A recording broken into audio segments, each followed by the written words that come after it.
आजचा जो विषय आहे तो सगळ्यात महत्त्वाचा विषय म्हणजे भारतीय संविधानातील मूलभूत हक्क। आजचा विषय भारतीय संविधानातील मूलभूत अधिकार या विषयावर व्याख्यान देण्यात येणार आहे।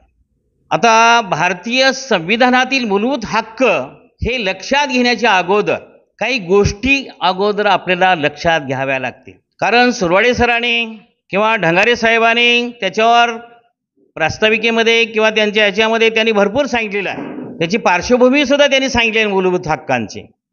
मी ते काही बोलणार नाही। खऱ्या अर्थानं भारतीय संविधानातील मूलभूत हक्काच्या संदर्भामध्ये बाबासाहेब आंबेडकरांची काय भूमिका होती राष्ट्रीय ऐक्याच्या दृष्टिकोनातून। कारण डॉक्टर बाबासाहेब आंबेडकरांचे जे चिंतन आहे संविधानाच्या संदर्भामधले ते सखोल, सर्वसमावेशक आणि मूलगामी आहे।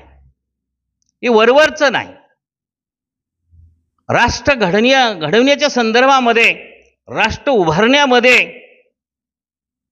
भारताच्या नागरिकांना स्वातंत्र्य, समता, बंधुता, न्याय देण्यामध्ये डॉक्टर बाबासाहेब आंबेडकरांची जी भूमिका आहे त्या संविधानामधून व्यक्त होत असते। म्हणून त्या गोष्टीला विशेष अशा प्रकारचं महत्त्व आहे। आता शब्द लक्षात घेत असताना आपण हक्क शब्द एक फार महत्त्वाचा आहे याच्यामध्ये। नंतर पाहिलं की मूलभूत हक्क, नंतर भारतीय संविधानातील, असे 2-3 शब्द फार महत्त्वाचे याच्यामध्ये। म्हणून अगोदर तुमच्या लक्षात आलं पाहिजे की हक्क म्हणजे काय, अधिकार म्हणजे काय। जोपर्यंत तुम्हाला हक्क लक्षात येत नाहीत, अधिकार लक्षात येत नाहीत मानवाचे, तोपर्यंत संविधानातील मूलभूत अधिकार काय लक्षात येणार आहेत? काय आहे रे सर, बरोबर आहे का? मग हक्कच लक्षात येत नाही। माणूस हा जन्मताच स्वतंत्र असतो, समान असतो। जन्मताच म्हणतोय मी, माणूस जन्मल्या कसा असतो? स्वतंत्र असतो, समान असतो। म्हणजे त्याला पालन पोषणाचे, त्याच्या जीविताचे, त्याला संरक्षण मिळण्याचे, त्याला जीवन जगण्याचे त्या मानवाला जन्मताच अधिकार आहेत। हे हक्क नैसर्गिक आहेत, हे मूलभूत आहेत। हे कोणी देण्याची गरज नाही किंवा घेण्याची गरज नाही, ते नैसर्गिक आहे, स्वाभाविक आहेत। जन्मल्या हे हक्क त्या ठिकाणी मिळायला पाहिजे। डॉक्टर बाबासाहेब आंबेडकर म्हणतात स्वातंत्र्य, समता आणि सहानुभूती मिळाल्याशिवाय व्यक्तीचा विकास होऊ शकत नाही। म्हणून व्यक्तीच्या विकासासंदर्भामध्ये, समाजाच्या विकासामध्ये, राष्ट्राच्या विकासामध्ये या हक्काला विशेष अशा प्रकारचं महत्त्व आहे। म्हणजे हक्क म्हणजे आपल्याला काहीतरी करायची एक अधिकार मिळतो। कर्तव्य, आपल्याला काहीतरी करावं लागतं। अधिकार म्हणजे आपल्याला काहीतरी म्हणजे अधिकार मिळतात, म्हणजे आपण ते अधिकार आज्ञा देऊन सुद्धा मिळवू शकतो अधिकाराच्या, हक्काच्या संदर्भामध्ये। आता आपण म्हणत नाही का, बऱ्याच वेळेस पाहतो, आता एखाद्या स्त्रीवर अन्याय होऊ लागला, काय म्हणते? नाही, मला पोटगी मिळवण्याचा हक्क आहे म्हणते ती, आहे का नाही? म्हणजे हे जे बोलते ते मिळण्याचा नैसर्गिक हक्क आहे, स्वाभाविक हक्क आहे, व्यक्तीच्या विकासाचा तो हक्क आहे। म्हणून मी वाटतो, पुन्हा एकदा रिपीट करतो, माणूस हा जन्मता स्वतंत्र आहे, समान आहे आणि ते त्याला जन्मता सगळे अधिकार मिळायला पाहिजे। परंतु काय होतं, हा जो समाज आहे, हा जो धर्म आहे, काही देश आहे, समजा काही पंथ आहेत, ह्या तुमच्या नैसर्गिक हक्कावर निर्बंध टाकतात, मनाई करतात। तुम्हाला माहित आहे, काय माहित आहे? की ज्यावेळेस तुम्हाला अस्पृश्य समजलं गेलं, काही लोकांना शूद्र समजलं गेलं आणि तुमचे अधिकारच, मूलभूत हक्कच नाकारले गेले या समाज व्यवस्थेनं। मनुसंहितेनं काय केलं? तुमचे अधिकारच नाकारले। तुम्हाला कुठला शिक्षणाचा अधिकार नव्हता, तुम्हाला रस्त्यावरून फिरण्याचा अधिकार नव्हता, साधं विहिरीवर पाणी पिण्याचा अधिकार नव्हता, सार्वजनिक ठिकाणी जाण्याचा अधिकार नव्हता, हॉटेलवर तुम्हाला समानतेने वागण्याचा अधिकार नव्हता. होता का अधिकार आपल्याला? म्हणजे हे कोण हक्क आपले हिरावून घेतले होते? हे जे नैसर्गिक हक्क आहेत, हे मूळ जे हक्क आहेत, स्वाभाविक जे हक्क आहेत, व्यक्तिविकासाचे जे हक्क आहेत, ते कोण हिरावून घेतलं होतं? इथल्या धर्मानी आपल्याला ते हक्क आपल्यापासून प्रतिबंध केला होता, मनाई केली होती आपल्याला हक्कापासून. मग आपल्याला काहीच करता येत नव्हतं. मग इकडे तर व्यक्तिविकास कसा करावा? मग आपला विकास कसा करावा? हक्कच नाही आपल्याला. साधं शाळेत जाण्याचा हक्क नाही, साधं पाणी पिण्याचा हक्क नाही, साधं रस्त्यावरून चालण्याचा हक्क नाही. आता जो महाडचा जो सत्याग्रह आहे, डॉक्टर बाबासाहेब आंबेडकरांना करावा लागला, त्या मूलभूत हक्काच्या संदर्भामध्ये लढाई आहे बाबासाहेबांची. कुठलीही लढाई घ्या, ते नाशिकचा काळाराम मंदिरचा सत्याग्रह घ्या, मूलभूत हक्काची लढाई आहे. बाबासाहेबांना हे मूलभूत हक्क कोणत्याही ते निदर्शनात आणून द्यायचं होतं. तुम्हाला देवळात जायचं नव्हतं, फक्त तुम्हाला तुमची मूलभूत हक्क बाबासाहेबांना तुमच्या निदर्शनास आणून द्यायचे होते. एक तिकडे मुखेड आहे बघा, तिथे कोणतं सत्याग्रह केले बाबासाहेबांनी? मुखेडला पांडव प्रतापाचा हा त्या ठिकाणी. म्हणजे तुम्हाला तिथले लोक, हे आमचे लोक पांडव प्रताप हा रस्त्यावरून जात होते, त्याची दिंडी निघत होती, रस्त्यावरून जायला रोखलं या लोकांनी, या मनुवाद्यांनी, या ब्राह्मणांनी, ह्या लोकांनी. समाज तुम्हाला रस्त्यावरून जाण्याचा हक्कच नाही. तुमची काय रॅली काढायची आहे ते कुठं काढा, काय काढायचं, दिंडी काढायची तुमची कुठं, त्या तुमच्या ज्या तुमच्या समाज व्यवस्थेमध्ये तुम्हाला जे ठेवलंय गावकोसाच्या बाहेर, तिथल्या तुमच्या गल्लीमध्ये काढा. म्हणून आता बाबासाहेबांना असे वेगवेगळ्या प्रकारचे सत्याग्रह त्या ठिकाणी करावे लागले. हे सगळे जे सत्याग्रह आहेत, हे सगळे जे बाबासाहेबांचे लढे आहेत, हे सगळे मूलभूत हक्काचे लढे आहेत, हे लक्षात घ्या. म्हणजे हक्क म्हणजे तुमच्या लक्षात आलं, तुम्हाला काहीतरी मिळणं, विशेष अधिकार तुम्हाला मिळणं, आणि ते नाही मिळालं तर तुम्हाला आदेश देऊन कोर्टात जाऊन कोणत्याही मार्गाने ते तुम्हाला मिळवण्याचा अधिकार आहे. आता जो हक्क म्हणजे तुम्हाला लक्षात गेला, तर त्याच्यामध्ये दुसरा एक शब्द आहे मूलभूत म्हटले त्याला. म्हणजे याचा मूलभूत म्हणण्याचा अर्थ एवढाच आहे की हे तुम्हाला हक्क दिल्याशिवाय, समानता दिल्याशिवाय, स्वातंत्र्य दिल्याशिवाय, धर्मस्वातंत्र्याचा हक्क दिल्याशिवाय, शोषितांचा विरुद्धचा हक्क दिल्याशिवाय, तुम्हाला सांस्कृतिक हक्क दिल्याशिवाय, शिक्षणाचा हक्क दिल्याशिवाय, कोर्टात जाण्याचा हक्क दिल्याशिवाय तुम्ही काहीही करू शकणार नाही. म्हणजे हे जर समजा तुमचे हक्क, हे जे एकूण मूलभूत हक्क किती आहेत, आपल्या सुरडे साहेबांनी म्हटल्याप्रमाणे संविधानामध्ये भाग 3 मध्ये मूलभूत हक्क आलेले आहेत. एकूण 22 भागापैकी त्याच्यामध्ये तिसरा जो भाग आहे ते मूलभूत हक्काचा भाग आहे. आर्टिकल 12 पासून जे सुरू झाले ते 35 पर्यंत आहे. म्हणजे हे जे मूलभूत हक्क त्या बाबासाहेबांनी दिलेले आहेत, म्हणजे हे तुमचे मूलभूत हक्क आहेत. तुम्हाला स्वातंत्र्य मिळालं पाहिजे, प्रत्येक व्यक्तीला समानता मिळाली पाहिजे, धर्म कुठलाही स्वीकारण्याचा अधिकार तुम्हाला मिळाला पाहिजे, तुम्हाला तुमचं शोषण झाल्यानंतर त्याच्या विरुद्धचा हक्क तुम्हाला मिळाला पाहिजे, तुम्हाला शिक्षणाचा हक्क मिळाला पाहिजे, सांस्कृतिक कार्यक्रमामध्ये भाग घेण्याचा तुम्हाला अधिकार मिळाला पाहिजे. आणि जर समजा हे वरचे सरकारने डावलले, निर्बंध टाकले, एखाद्या धर्मानं तुम्हाला हे जर समजा हक्क जर समजा डावलले तुमचे, आणखी कोणीही डावलले समजा, तर तुम्हाला हे जे एकूण जे मूलभूत भाग 3 मध्ये दिले आहे, एकूण 7 मूलभूत हक्क होते मूळ संविधानामध्ये. किती? एकूण 7 मूलभूत हक्क होते. मूलभूत हक्क म्हणजे हे जे मूलभूत आहेत, हे व्यक्ती विकासासाठी, समाज विकासासाठी, देश विकासासाठी आहेत. ह्या हक्कांना विशेष अशा प्रकारचं महत्त्व आहे. मूलभूत आहेत, फंडामेंटल आहेत, व्यक्ती विकासाचे आहेत, देश विकासाचे आहेत, म्हणून त्याला मूलभूत असं म्हटलेलं आहे. फंडामेंटल म्हटलं, पाया असं म्हटलेलं आहे त्याला. त्याच्या ते जर पाया काढून घेतला आम्ही हक्काचा, जर समजा त्या संविधानाला काय अर्थ राहणार नाही तुमच्या. म्हणून त्याला पायाभूत असं म्हटलेलं आहे, मूलभूत असं म्हटलेलं आहे, फंडामेंटल असं म्हटलेलं आहे. पण आणखी एक शब्द त्याच्यामध्ये, हे भारतीय संविधानामध्ये डॉक्टर बाबासाहेब आंबेडकरांनी त्याच्यामध्ये हे सगळे नमूद केलेले आहेत. हे सगळे हक्क तुम्हाला भारतीय संविधानामध्ये आर्टिकल तुम्हाला 12 पासून ते 35 आर्टिकल पर्यंत मला सर्व अधिकार भेटतील. म्हणजे ते जर समजा तुम्ही तपशीलवार वाचलात, समजून घेतलात, आम्ही फक्त वाचन करत असतो. वाचन करण्याला अंडरस्टँडिंग येते, थोडंसं समजते. त्याचं तुम्हाला काय झालं पाहिजे, काय झालं पाहिजे, आकलन झालं पाहिजे, त्याचं कम्प्रिहेन्शन झालं पाहिजे, ते बुद्धीच्या पटलावर गेलं पाहिजे. तेवढंच नाही, ते तुम्हाला आकलन झाल्यानंतर त्या जे काही हक्क आहेत किंवा जे काही तुम्हाला समजलेलं आहे त्याचं तुम्हाला युटिलायझेशन करता आलं पाहिजे, त्याचा व्यवहारामध्ये उपयोग करता आला पाहिजे.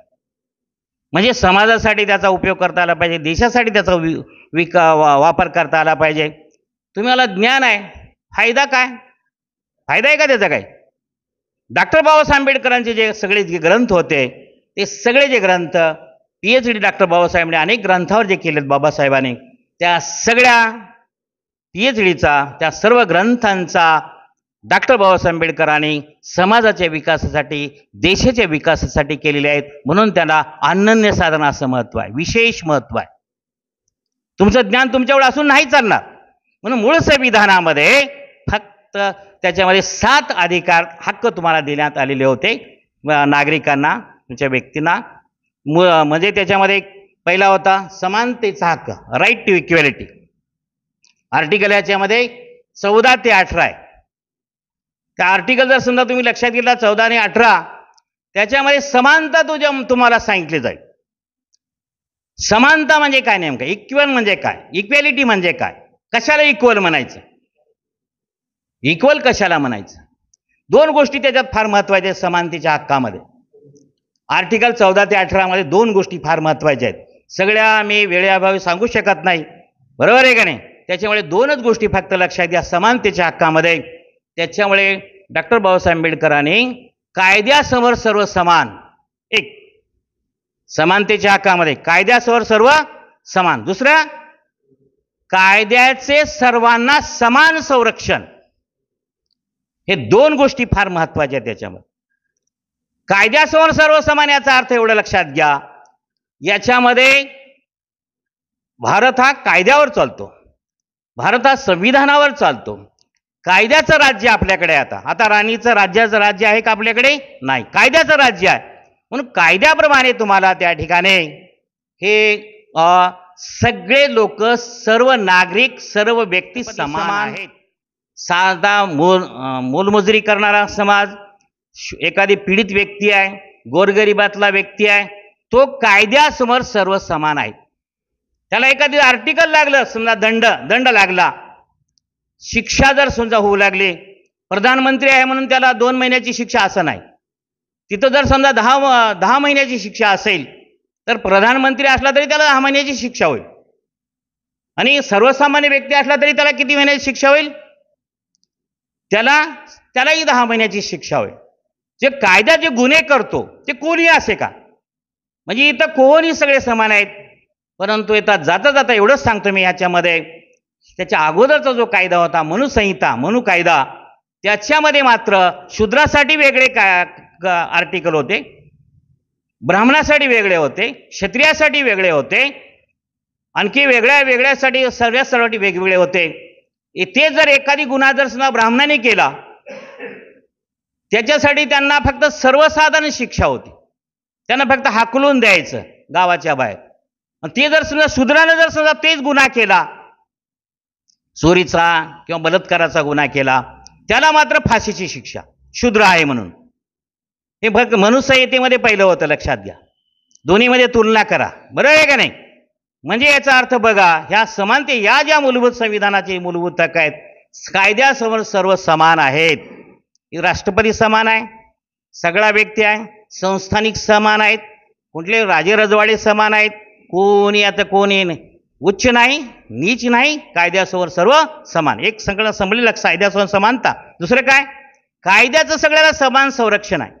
तुम्ही जरी समजा उद्या म्हणलात, अहिरे गुरुजीने म्हटलं समजा उद्या मला पोलिसापासून संरक्षण पाहिजे, मला कोणीतरी मारतात गुंड वगैरे, ते नाही जर समजा प्रधानमंत्र्यांनी म्हणलं, समजा अर्ज कुणाचा अगोदर गेलाय, अहिरे गुरुजीचा गेलाय, प्रधानमंत्र्यांनी म्हणलं मलाही संरक्षण पाहिजे, त्याला तर अगोदर जड सुरक्षा असते, तो उदाहरण म्हणून देतोय मी. पण त्या ठिकाणी ह्याने जर समजा म्हटलं अर्ज यांचा अहिरे गुरुजीचा गेलाय, कायद्याचं यांना अहिरे गुरुजीला सुद्धा संरक्षण मिळतं. सर्वसामान्य जरी समजा असलं तुम्हाला कायद्याचं संरक्षण मिळतं, त्याचं प्रोटेक्शन तुम्हाला त्या ठिकाणी दिलं जातं. आणि कायद्यासमोर समानता ही संकल्पना आहे, ही फार महत्वाची संकल्पना आहे. याच्यामध्ये बाबासाहेबांनी दोन पद्धतीचं वर्गीकरण केलेलं आहे. हे एक कुठेही तुमच्या पुस्तकामध्ये नाही म्हणून सांगतो मी. कायद्याचे समान संरक्षणाच्या संदर्भामध्ये हे कुठेही तुम्हाला शोधलं, बरं वाचला तर शोध मिळणार नाही. बाबासाहेबांनी काय केले, त्याच्यामध्ये समान व्यक्ती आणि असमान व्यक्ती असं वर्गीकरण केले. एक लक्षात घ्या, समान व्यक्ती आणि असमान व्यक्ती म्हणजे जे शिक्षणापासून समाजापासून वंचित असणारा एक समाज, आणि ज्यांना भरपूर मिळाले शिक्षण, सगळं संपूर्ण भरपूर मिळाले, सामाजिक दर्जा मिळाला आपोआप कारण नसताना, त्यांचा एक वेगळा समाज. समान व्यक्ती, असमान व्यक्ती. बाबासाहेब या ठिकाणी यांच्यामध्ये नमूद केलेले, बाबासाहेबांनी कायद्यामध्ये कायदा लागू करत असताना काय करायचं आहे, समान व्यक्तीला कायदा वेगळ्या पद्धतीने लागू करा, असमान व्यक्तीला वेगळ्या पद्धतीने कायदा लागू करा. तोच कायदा आहे. समान व्यक्ती समजा एखादा विकास झाला नाही, तर त्या विकास नाही झाला त्याच्यासाठी रिझर्वेशन द्या, त्यासाठी सोयी सुविधा उपलब्ध करून द्या, त्याची आर्थिक स्थिती सुधारा, त्याची शैक्षणिक सुधारणा करा, त्याला प्रवाहामध्ये आणा. असमान आणि समान व्यक्ती असं वर्गीकरण बाबासाहेबांनी केलेलं आहे. बरेच लोकांनी बाबासाहेबांना प्रश्न विचारला, बाबासाहेब तुम्ही तर म्हणता कायद्यासमोर सर्व समान. बाबासाहेबांना दुसरं एक त्याच्यामध्ये टाकले, कायद्याचे समान संरक्षण घ्या. बाबासाहेबांना विचारला गेला प्रश्न बऱ्याच वेळेस, कायद्यासमोर मग सगळे समान म्हणता तुम्ही, मग त्यांना कशाला रिझर्वेशन द्यायचं. बाबासाहेब म्हणले माणसाचे वर्गीकरण दोन पद्धतीने होतं, ते म्हणजे कसं, समान व्यक्ती, असमान व्यक्ती. आता आमचे जे अस्पृश्याचे जे व्यक्ती आहेत, शूद्रामधले जे व्यक्ती आहेत, ते असमान, ते समान आहेत का त्यांच्याबरोबर, श्रीमंताबरोबर आहेत का ते, त्यांना त्यांच्याकडे अगोदरच गाड्या आहेत, बंगला आहेत, जमीन आहे, जुमला आहे, सगळं आहे, आर्थिक आहे, सामाजिक दर्जा उंचावून गेलेला आहे. ब्राह्मण झाला बरंच तरी तिन्ही लोक श्रेष्ठ. तुम्ही कितीही तुमचा विद्वान झाला तर ते चांगलं म्हणतात का तुम्हाला, त्यांनी अगोदर टोकावर जाऊन बसले त्यांनी. म्हणून हे जे कायद्याचे जे समान संरक्षण आहे, समान व्यक्ती आणि असमान व्यक्ती असा क्लासिफिकेशन बाबासाहेबांनी कायद्याचे समान संरक्षण याच्यामध्ये लक्षात घेतलं. बाबासाहेबांना हे करायचं नव्हतं की जे टोकावर जे विशेषाधिकार घेऊन जे बसलेले आहेत मनुसंहितेनं, हो त्याला खर्चाला द्यायचं. समजा एखादी ब्राह्मणामधले वेडा व्यक्ती आहे, ते वेड्याला वेड म्हणू देत नाहीत, हा नाही शाना आहे, मोठा आहे, अरे ब्राह्मण आहे तो, असं पहिल्या मनुसंहितेमध्ये होतं. ते कायद्याच्या समान संरक्षणानं जे गुणानुसार दर्जा द्या, आणि ज्यांना तुम्ही अन्याय अत्याचार केलात, त्या अस्पृश्य लोकांवर, शूद्रावर जे अन्याय अत्याचार केला, शिक्षणाचे दार ज्यांना तुम्ही रोखलात, त्यांना प्रवाहामध्ये आणण्यासाठी त्यांना राखीव सीट द्या, आर्थिक द्या, सामाजिक दर्जा त्याचा उंचावा, व्यक्तीची प्रतिष्ठा उंचावा, असं एक कायद्याचे समान संरक्षण मध्ये बाबासाहेब म्हटले हे याच्यामध्ये आर्टिकल 14 लागू होत नाही. समान व्यक्ती आणि समान व्यक्ती याच्यामध्ये तिथं रिझर्वेशन करून त्यांना वेगळ्या सवलती देऊन, स्त्रियासाठी वेगळ्या सवलती देऊन त्यांना पुढे आणावं लागते. म्हणजे हे थोडंसं समानतेच्या संदर्भामध्ये वेगळा भाग होता म्हणून मी तुम्हाला सांगितलं. आता त्याच्यामध्ये थोडक्यात घेतो मी, थोडं घेतो, आपण लवकरच आपल्याला संपायचं, नंतर मीटिंग सुद्धा आहे. यानंतर बघा स्वातंत्र्याचा हक्क, जास्त सांगणार नाही तुम्हाला. स्वातंत्र्य कशाचं मिळालं पाहिजे आपल्याला, मी अगोदर तुम्हाला सांगितलं, माणूस हा जन्मताच कसा आहे, स्वतंत्र आहे, समान आहे का नाही. त्याला अगोदर फ्री आहे तो, तुम्ही त्याला बंधनामध्ये टाकलात, पिंजऱ्यात टाकल्यासारखा पक्षाला, बरोबर आहे का नाही. त्यांना कोणतं स्वातंत्र्य नव्हतं आपल्याला. साधं भाषण करता येत नव्हतं कुणाच्या समोर, साधं मत मांडता येत नव्हतं, आपले विचार, आपल्या कल्पना, आपल्या आयडिया व्यक्त करता येत नव्हत्या, एक्सप्रेशन करता येत नव्हतं, अभिव्यक्ती करता येत नव्हती आपल्याला. आपल्या कल्पना काही सांगितलं, काय म्हणायचे ते लोक? ऐक, कुठल्या समाजातला आहे रे? अस्पृश्य आहे. गप, तुला काही कळत नाही.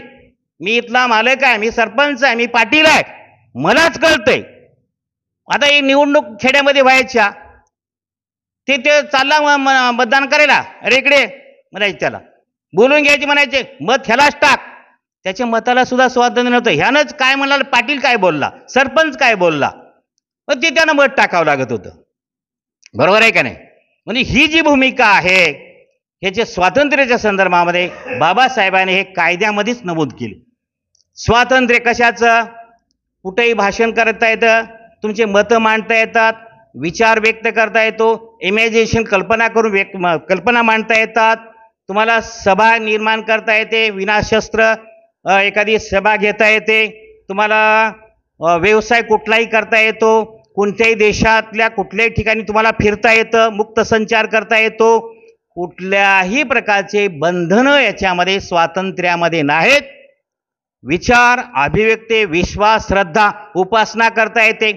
कुठल्याही ईश्वराची तुम्हाला किंवा कुठल्याही धर्माची तुम्हाला तुमच्या इच्छेनं त्या ठिकाणी उपासना करता येते. हे त्याच्यामध्ये आर्टिकल लक्षात येते. म्हणून याच्यामध्ये स्वातंत्र्य कशाचं? पहिलं आपल्याला अस्पृश्य लोकांना, शूद्र लोकांना साधा व्यवसाय करण्याचं स्वातंत्र्य नव्हतं. होतं का? तुमचा व्यवसाय काय होता? काय होता तुमचा पुरीचा व्यवसाय? पुरीचा व्यवसाय काढलं तर डोळ्यात आसुरे येतात. येतात का? केलं काय करायचं? त्या गावातल्या माणसाचा व्यक्ती मेला, आम्ही त्याची खबर द्यायची. आमचं स्वातंत्र्य बघा, आमचं काम. बरोबर आहे का? आपल्या घरातला व्यक्ती गेला, यायचा का आपल्याकडे? यायचा नाही. मग त्याचं माणूस मेलं की त्याच्या घरामध्ये एखादी जर जनावर मरून पडले की आम्ही त्याचं स्वच्छ करायचं, रस्ते आम्ही साफ करायचे. मोबदला ऐरे गुरुजी झिरो. मोबदला काहीच नाही, ये खळ्यावर बघूत म्हणायचं. लक्षात घ्या. त्याचं खळ पडलं की ह्याला देवला तर देणार नाही, बी देणार आहे. लक्षात घ्या. म्हणजे असं जे व्यवसाय नव्हता, हे बाबासाहेबांनी त्या व्यवसाय स्वातंत्र्य तुम्हाला दिलं. कुठलाही व्यवसाय करता येतो, कुठेही आपल्याला म्हणजे स्थायिक होता येतं. मुंबईला नाही, समजा बेंगलोरला जायचं, तिथं स्थायिक व्हायचं असेल तर राहू शकतो. असं राज्याचं किंवा प्रांताचं असं बंधनं बाबासाहेबांनी टाकलेली नाहीत. ही त्याच्यामध्ये आवर्जून तुम्ही लक्षात घ्यायला पाहिजे. सभा सुद्धा घेता येतात, सगळ्या गोष्टी करता येतात. स्वातंत्र्याच्या हक्कामध्ये आर्टिकल 19 ते 22 मध्ये सांगितलेलं आहे. आता याच्यामध्ये शोषणाविरुद्धचा राईट अगेन्स्ट एक्सप्लॉयटेशन. आता याच्यामध्ये थोडक्यात सांगतो तुम्हाला, हे शोषणाविरुद्धचा अधिकार आहे, शोषणाचा अधिकार नाही. काय रे गुरुजी?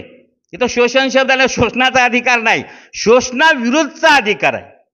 जे आमचं शोषण केलं, कोणकोणतं शोषण झालं आमचं आतापर्यंत? शिक्षणापासून वंचित केलं, त्याचं शोषण. सांस्कृतिक शोषण झालं आमचं, शैक्षणिक शोषण झालं आमचं.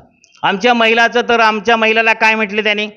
शूद्र मुन्ना वेलना, चूल आणि मूल एवढ्यापुरतंच राहा, शिकायचं नाही. 1848 मध्ये क्रांतीबा फुलेंजवळ शाळा काढली, त्यावेळेस स्त्रियांना हक्क मिळाला तो.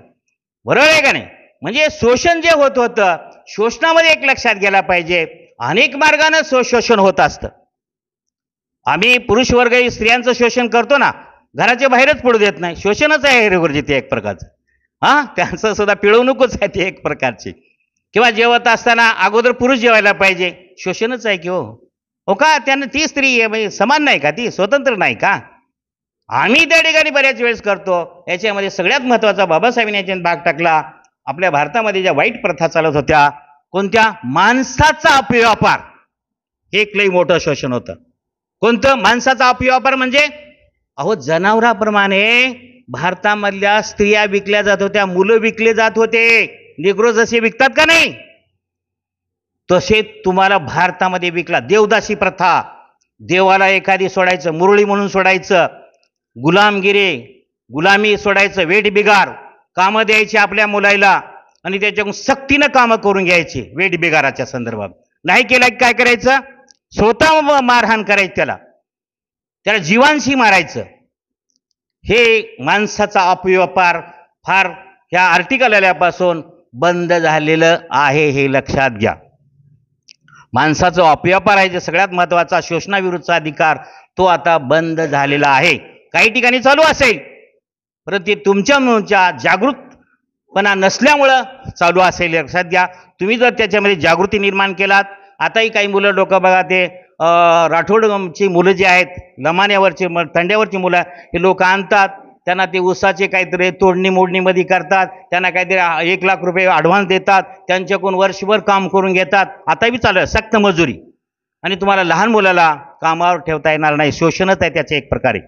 आता वाटलं आयुर्वेदिला माझ्या मुलाला फक्त काय करायचं आहे, लहान आहे, लावलं कामाला, त्यांच्यावर कारवाई आहे, त्या पालकावर पार आहे, त्या आई वडिलावर कारवाई. लक्षात घ्या, त्यांना 6 ते जे 14 वयोगट जे आहे ना, त्याचा ह्याच्यामध्ये स्पष्ट घटनेमध्ये नमूद आहे, ते हक्कामध्ये 21 आर्टिकलमध्ये नमूद आहे की मुलांना मोफत, 3 शब्द फार महत्त्वाचे वापरतो मी, मोफत शिक्षण दिलं पाहिजे, पुन्हा सक्तीचं शिक्षण दिलं पाहिजे आणि सार्वत्रिक शिक्षण दिलं पाहिजे. 3 शब्द महत्त्वाचे. हे क्रांतिबा फुलेंनी ही चळवळ चालू ठेवली बघा नंतर आपण, बरोबर आहे का नाही. कुठल्याही प्रकारचा चार्ज आकारायचं नाही, फीस आकारायची नाही. फीस आकारलं संतोषजी, लगेच त्याच्यावर कारवाई करा तुम्ही. एकदा आलं बघा पेपरमध्ये, एका अस्पृश्य मुलावर फीस सक्तीची या लोकांनी शाळेनं त्याच्यावर हे केले, त्याला लगेच दंड केला कोर्टाने. अशा पद्धतीनं त्या ठिकाणी या शोषणाच्या संदर्भामध्ये फार बऱ्याच गोष्टी सांगण्याच्या आहेत. आता एकच थोडक्यात घेतो आपण. नंतर धर्म स्वातंत्र्याच्या हक्कामध्ये हे तर तुम्हाला आर्टिकल 25 ते 28 मी सारखं सांगत असतो. म्हणजे याचा अर्थ आपल्या सरकारला, केंद्र सरकारला, राज्य सरकारला कोणताही धर्म नाही, आपल्या कोणताही अधिकृत धर्म नाही. आपण सरकारने, कुठल्याही सरकारने, केंद्र सरकार, राज्य सरकार किंवा स्थानिक सरकार आहे, त्यांनी काय करायला पाहिजे, धर्माच्या संदर्भामध्ये समान वागणूक दिली पाहिजे. कुठलाही त्यांचा धर्म नाही. व्यक्तिशः माझा धर्म असेल, ती माझा व्यक्तीचा धर्म माझ्या 4 भिंतीच्या आत मी केला पाहिजे, माझी उपासना केली पाहिजे, त्याला सार्वजनिक ठिकाणी आणू नये. एवढंच मी या ठिकाणी धर्म स्वातंत्र्यामध्ये सांगतो. सांस्कृतिक शैक्षणिक हक्क म्हणजे जे अल्पसंख्याक आहेत भारतामधले, त्यांची लिपी, त्यांची संस्कृती हे जतन करण्याचा अधिकार आहे. त्यांना त्या ठिकाणी त्या प्रवाहामध्ये आणण्यासाठी, अल्पसंख्याकांना त्याच्या शिक्षणासाठी, त्यांच्या शाळा काढण्यासाठी सुद्धा याच्यामध्ये आर्टिकल सांस्कृतिकमध्ये याच्यामध्ये 29 आणि 30मध्ये त्याच्या फार मोठ्या तरतुदी करण्यात आल्या आहेत. सगळ्यात महत्त्वाचं म्हणजे हा संपत्तीचा हक्क आहे, हा वगळण्यात आलेला आहे. 1978ला त्या ठिकाणी जी घटनादुरुस्ती झाली त्याच्यामध्ये हा हक्क एक 44व्या घटनादुरुस्तीनुसार हा हक्क वगळण्यात आलेला आहे. शेवटचा हक्क म्हणजे कोर्टात दावा दाखल करण्याचा हक्कच हा एक मूलभूत अधिकार आहे. म्हणजे जर समजा तुमचे वरील अधिकार कोणत्या देशानं नाकारले, कोणत्या सरकारनं नाकारले, कोणत्या धर्मानं नाकारले, कोणत्या व्यक्तिसमूहानं नाकारले, कोणत्या गटानं नाकारले, समानतेचा हक्क, धर्मस्वातंत्र्याचा हक्क, तर समजा ते वरचे जर हक्क, शोषण विरुद्धचा हक्क जर समजा नाकारले कोणी, तर डायरेक्ट तुम्हाला सुप्रीम कोर्टामध्ये जाता येतं नागरिकाला. आणि आर्टिकल 32 नुसार तुम्हाला ते लगेच, तुम्हाला ते अधिकार लगेच सुप्रीम कोर्ट तुम्हाला मिळवून देतं. आणि म्हणून सुप्रीम कोर्टाला म्हटलंय भारतातल्या चला संरक्षक व हमीदार असं म्हटलेलं आहे. गॅरंटर आणि गॅरंटर म्हटलेलं आहे त्याला, बघा इथं गॅरंटर. आणि हा त्याच्यामध्ये, आणि तो विश्वस्त आहे, गॅरंटर आहे, आणि ह्याला त्या ठिकाणी गॅरंटर असल्यामुळं आणि त्याचं संरक्षण करणारा संरक्षक असल्यामुळं आपण डायरेक्ट अपिलाच्या मार्गाने जाण्याची गरज नाही. म्हणजे जिल्हा कोर्ट, पुन्हा मुंबईचं कोर्ट असं नाही, डायरेक्ट तुम्हाला सुप्रीम कोर्टात जाता येतं आणि मूलभूत अधिकार तुम्हाला मिळवून घेता येतात. हे संविधानामध्ये हे नमूद केल्यामुळं ह्याला संविधानातील मूलभूत हक्क असं म्हटलेलं आहे. हे मूलभूत हक्क व्यक्ती विकासासाठी, व्यक्तिमत्व विकासासाठी, समाजाच्या विकासासाठी, देशाच्या विकासासाठी नव्हे, सर्वांच्या विकासासाठी फारच महत्त्वाचे आहेत. याशिवाय प्रगती नाही, देशाची प्रगती नाही, कुणाचीच प्रगती होऊ शकत नाही. म्हणून एवढंच मी या ठिकाणी बोलून, ह्या देश हा भारतात, आपला भारत देश हा संविधानावर चालतो. संविधान हा मोठा कायदा आहे. यानुसार त्याच्या इतर कायदे, दुय्यम कायदे आहेत. संविधानातल्या कुठल्याही बाबी बदलायच्या असतील, आर्टिकल 368 नुसार बदलावे लागतात. त्याला प्रोसिजर आहे. लोकसभा, राज्यसभा, विधानसभा, विधान परिषदेची प्रक्रिया पूर्ण करावी लागते. ते सहजासहजी कुठले बदलता येत नाहीत. या ठिकाणी एवढंच मी बोलून, आणि हा संविधान त्या ठिकाणी जनजागृती सगळ्यामध्ये तुम्हीही करावी आणि या उद्याच्या रॅलीला आपणच तर येणारच आहात, पण आपण येताना 2-2, 4-4 नागरिक घेऊन यावेत अशी एक विनंती करून मी या मूलभूत हक्कासंदर्भाची चर्चा येथेच थांबवतो. माझं व्याख्यान. जय भारत, जय संविधान.